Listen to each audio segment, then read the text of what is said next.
Shemel Shah. Barakatah Yahweh Shah. Barakatah Yahweh. Barakatah Yahweh. Barakatah Yahweh Shah. All right, Shalom. I want to give all praises, glory, and honor to Yahweh, Ba'ashem, Yahweh Shah, Ba'ashem Rakakadas. Double honors to the apostles and the elders, a great millstone. Much respect to you brothers out there that's preaching this word in truth and sincerity. And shalom to the elect. All right, let's get into it. All right, this might be part 2. Get some more scriptures that I didn't cover in my last lesson. The strangeness of his salvation. So, without further ado, I'm going to read it again. Wisdom of Solomon 5:1. 1 second while I pull that up. This is Wisdom of Solomon 5:1. Then shall the righteous man stand in great boldness before the face of such as afflicted him, and may know the count of his labors. All right. I pulled up the scripture because, like I said in my last video that I made when I was at camp, this brother was calling me a false prophet. All right. Now we know through the spirit of Yahweh Ba'ashem outside what we are doing, and through these scriptures is biblical. All right. The real men of the Lord is going to be out there preaching his word, telling Esau, Edom, the downfall is his kingdom, telling our people to repent. All right. The real men of the Lord go outside and preach this word. They don't stay inside of a pulpit.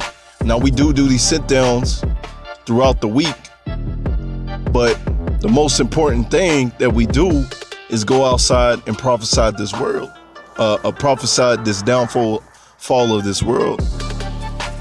But anyways, let's get verse 2. When they shall see it, they shall be troubled with fear, and they shall be amazed at the strangeness of his salvation, so far beyond all that they have looked for.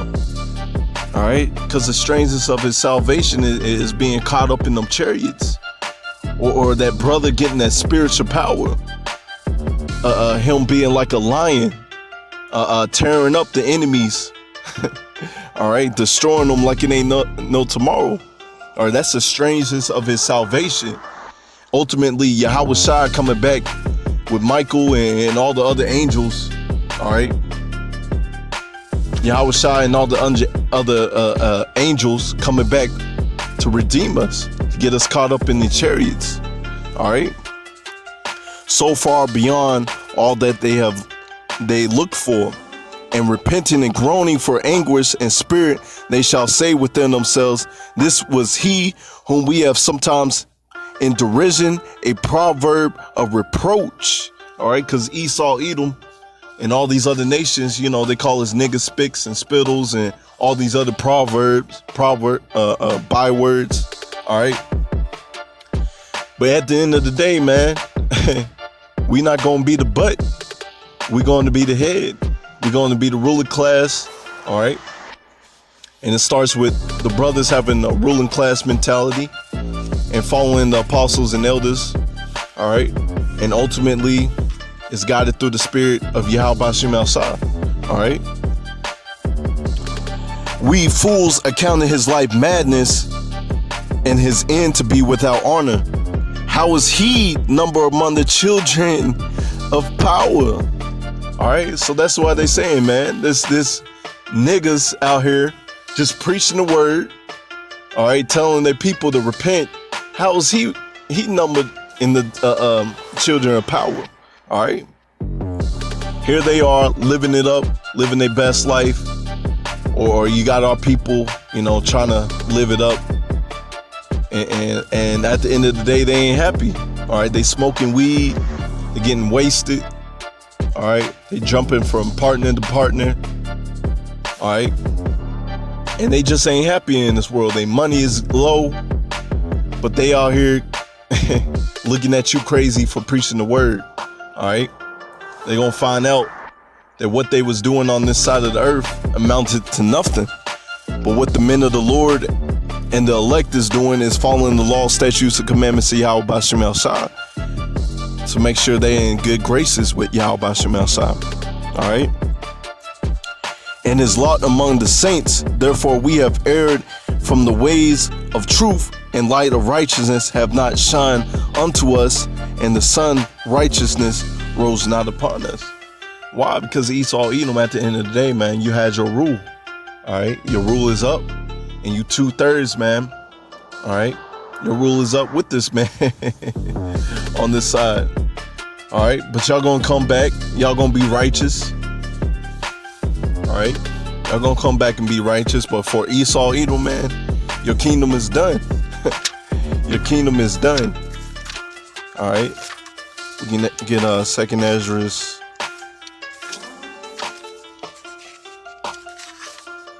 6 and 9. For Esau is the end of the world, and Jacob is the beginning of it that follow. All right. So that's beautiful, man. All right. To know that the Lord has a kingdom waiting for us, man. The Lord has a kingdom waiting for the real Israelites. All right. Because Esau, Edom, they took our nationality. All right. He got Pink City over there. All right, it's just horrible. So this world got to be cleansed from all that evil. All right, let's get Sirach 19 and 19. The knowledge of the commandments of the Lord is the doctrine of life, and they that do things that please Him, please Yahweh Shemashah, shall receive the fruit of the tree of immortality. That's another way, man. That's the strangeness of his salvation, man. Being caught up in them chariots, and the Lord showing his glory through his men. All right, starting with his elect. All right,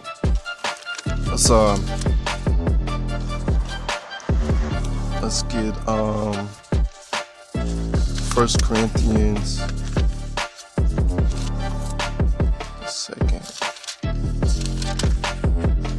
First Corinthians, 15 and 51. Behold, I show you a mystery. We shall not all sleep, but we shall be changed. Once again, the strangeness of his salvation. All right, when we get caught up in the chariots, all right, our body is going to change.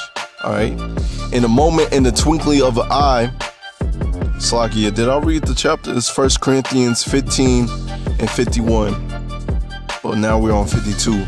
In the moment of the twinkling of an eye, at the last trump, for the trumpet shall sound, and the dead shall be raised incorruptible, and we shall be changed.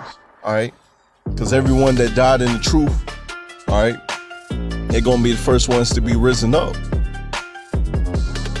All right? But everybody else, you know, that endured to the end, get caught up into them chariots, all right, we're gonna be changed as well. All right, for this corruptible must put on incorruption. All right, because we in the sinful flesh. All right, to inherit the kingdom, all right, our flesh got to change. We got to get them new spiritual bodies. All right, where the law, statutes, and commandments are in our inward parts, and instead of a stony heart, we're going to have a heart of flesh, and we're going to keep the law, statutes, and commandments, and we're going to rule forever and forever. All right. That's that having that immortality. All right. For corruptible must put on incorruption, and this mortal must put on immortality. All praises. So when the corruptible shall put on incorruption, and this mortal shall put on immortality, then shall be brought to pass the saying that is written, death is swallowed up in victory. O death, where is thy sting? O grave, where is thy victory? Man, that's all praises to Yahweh Shemashah. All right, because we ain't got to fear death. We ain't got to die anymore. All right, we're going to live forever and forever. All right.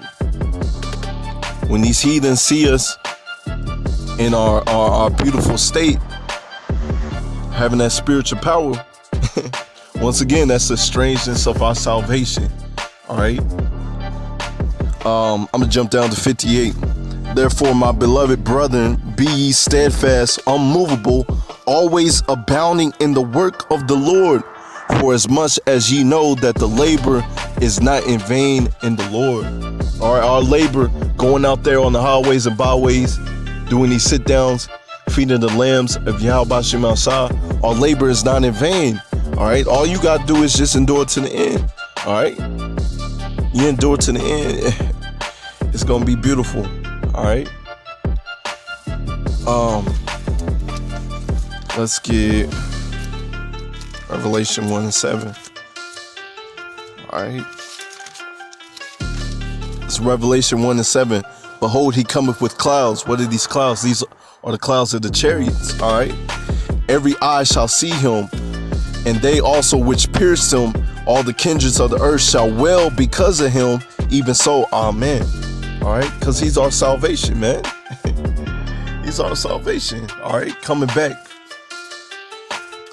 Let me get second Ezra's, because also, man, this is another reason why this is the strangeness of our salvation, because there's gonna be so much death and destruction coming out here. All right, it's coming to pass. Let me see. Let me get second Ezra's 15. Make sure it's still recording. So I can't. All right, it's still recording. Good. All right, second Ezra's. Let's get 15 and 15. Well, let me see. That's Ecclesiasticus.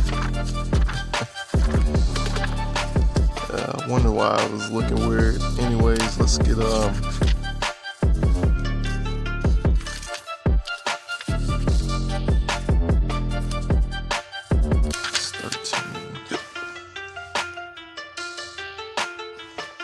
let's get second Ezra's 15. Let's start at 12. Egypt shall mourn, and the foundation of it shall be smitten with plagues and punishment that God shall bring upon it. All right, so we seeing the punishment in these plagues that Yahweh Shem Shah is bringing upon this world. All right, we seeing the coronavirus. The virus is spreading and growing and evolving. All right, we seeing earthquakes, famines is going across the world. All right, so this whole world is being smitten by plagues. But this is another reason why when we go through this chapter, this is the strangeness of our salvation, man, because we're gonna make it through. All right, Lord willing. All right. They that till the ground shall mourn, for their seed shall fall through the blasting of hell, and fearful consolation. Woe to the world and them that dwell therein, for the sword and their destruction draweth nigh. One people shall stand up to fight against another with swords in their hands. All right. So we having these race wars, people fighting, breaking into each other's houses. For there shall be sedition among men, invading one another. They shall not regard their kings nor princes, and the course of their actions shall stand in their hands, in their power. All right. Because, yeah, all these high-ranking leaders, all right, your rich people, even some of your NBA players, NFL players, all right, their homes is going to be invaded. All right. A man shall desire to go into a city and shall not be able to, for because of their pride, the city shall be troubled, the houses shall be destroyed, and men shall be afraid. It says men shall be afraid. All right. Grown ass men is going to be afraid for these times that's coming. All right. A man shall have no pity upon his neighbor, but shall destroy their houses with the sword, spoil their goods because of the lack of bread and tribulation. Behold, saith God, I will call all the kings of the earth to remembrance me, which are the rising of the sun from the south and the east. Anyways, what I wanted to get out that in verse 19, Salakia, in verse 19, all right, that's how bad it's gonna be. All right, and man shall have no pity upon his neighbor. All right, that's what's coming. That's what's coming, man. Jeez. Let's get 16. Let's get 2 Ezra 16 and let's get 22. For many of them that dwell upon the earth shall perish of famine, and the other that escape the hunger shall the sword destroy. So that's how bad it's going to be out here, man. All right. And the dead shall be cast out as dung. That's happening now in China, man. They out there just throwing all these dead bodies out, and they just burning them. All right. There shall be no man to comfort them, and the earth shall be waste, and the city shall be cast down. There shall be no man left to till the earth and to sow it. The trees shall give fruit, and who shall gather them? The grapes shall ripen, and who shall tread them? For the places shall be desolate of men. All right. So once again, man, this is the reason why it's going to be the strangeness of our salvation. Lord willing, we get through all this pain, death, and destruction. All right. And our enemies are going to see us. All right. For the city shall be shall be 10 left, and 2 left in the field, which shall hid themselves in the thick of the groves and the clefts of the rocks. All right. Let's jump down to 32. And the earth shall be laid waste, and the fields thereof shall wax old, and her ways and the path shall grow full of thorns, because no man shall travel through there. The virgins shall mourn, having no bridegrooms, and the woman shall mourn, having no husbands. The daughters shall mourn, having no helpers. In the wars, the bridegrooms shall be destroyed, and the husband shall perish of famines. All right, that's what's coming upon this earth, man. All right, whether you believe it or not, that's what's coming to pass. All right, let's get 73. Then shall they be known who are my chosen, and they shall be tried as gold in the fire. All right, so the elect is going to be tried as gold in the fire, and they're going to be made pure. All right. Some of them's going to get that spiritual power, all right? Ultimately, all the elect is going to be caught up in them chariots, and our enemies are going to see us get caught up in them chariots. It's going to be a beautiful sight, a beautiful wonder, all right, seeing this place being destroyed. But with that, I want to give all praises, glory, and honor to Yahweh Shem El Shai. Until next time, Lord willing, shalom.